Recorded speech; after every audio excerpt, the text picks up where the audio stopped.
Europe's periphery are probably turning away from Europe because, for one of the reasons, the reason for this panel discussion tonight, the mechanisms that the European Union has to engage with these countries aren't really working very well.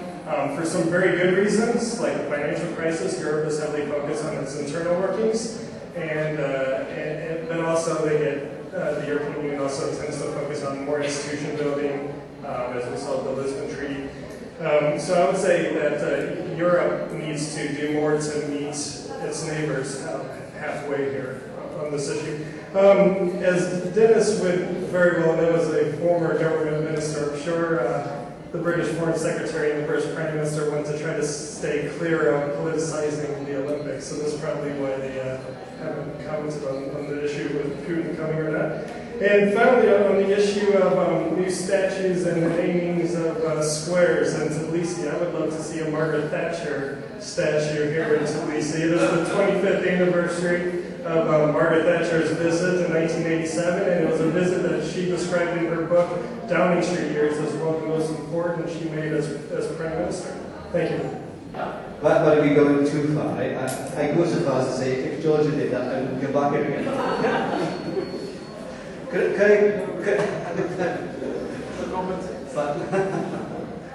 talk about it later.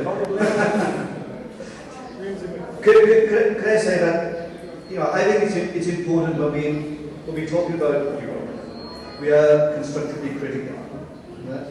I think it's wrong to see Europe as a take-it-all-lead entity. It's something which has to be influenced and debate has to take place, and when it's wrong, it has to be corrected. I'd just like to mention three areas which I think are very important, but I think that the European Union is not doing anywhere near as well as what it should be doing. The first is its response to the economic crisis which we're facing.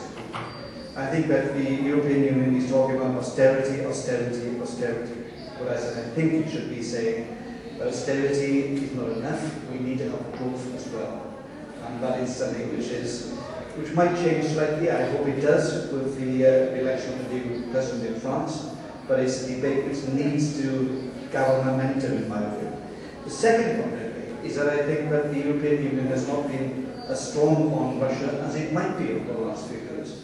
I think we have seen something of a rapprochement with countries like Poland and Germany adopting a soft attitude towards Russia. I think that is very worrying, because the situation in Russia, from a democratic point of view, is, in my opinion, not getting better. If anything, it's getting worse. And the second thing, I think, is that when we look at the European neighbourhood policy, it's partly linked to the first point and the austerity, the lack of money, which is in the acceptance, is that there has been an emphasis on North Africa. But I'm not against that. But unfortunately, the emphasis has been on the development of the Arab Spring at the expense of a focus on other countries, like Georgia, who are part of the ENP. And I think that is something which we ought to be very, very concerned about. It's not to be supporting the Arab Spring, but it's also to say, let's have a balanced approach. Let's not forget what progress has been achieved and what still needs to be demonstrated. But I think, basically, I think Ukraine or Belarus are playing a very different game with the EU than Georgia is. For Georgia, this is a choice. For Ukraine or Belarus, this usually means that EU is a means just to get more cooperation or let off the pressure from Russia. And that's a very different situation. Now, what they're interested in is basically modernization of the economy. They see the EU as a partner, and they're not that interested in modernizing the societies. And we see it in Russia, with the EU-Russia partnership modernization, which is totally focused on the economy. Now Ukraine is talking about something similar, and that's exactly what Lukashenko expects from the EU. Now, I think the EU can actually do quite little about it. The whole ENP, as it was conceived, is basically a do-it-yourself policy. Here's the blueprint. If you like it, do it. If you don't, it's your problem. Now, we can maintain our stance. We should be much tougher on these countries, as David said.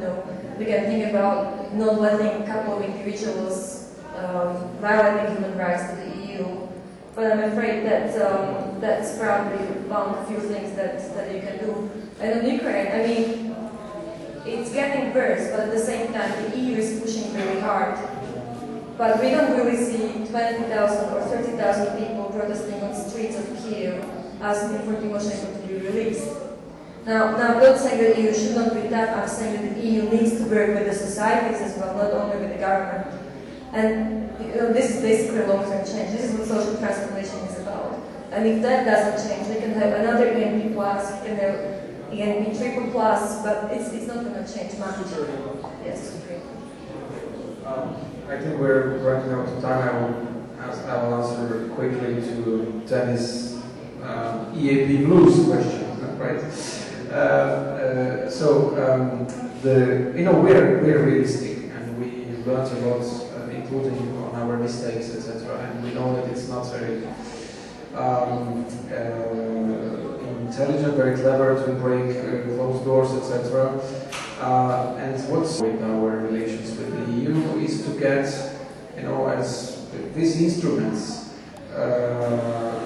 which will help us in our inside, in our society, in our country, to make our country better, to make our country more democratic, more free, more open. That's why we're now concentrating on these free trade and visa issues.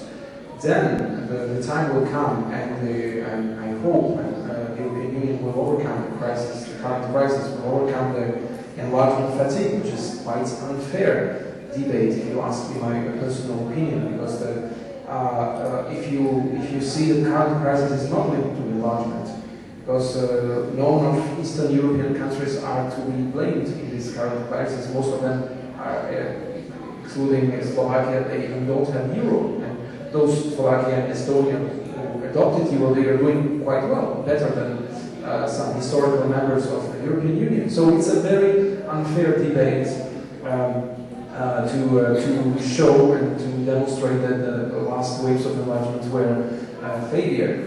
Last waves of enlargement were a success, both for the European Union and for new members. And it was a success also for deepening institutional European Union, because some people say that more we have members, less the European Union is efficient. But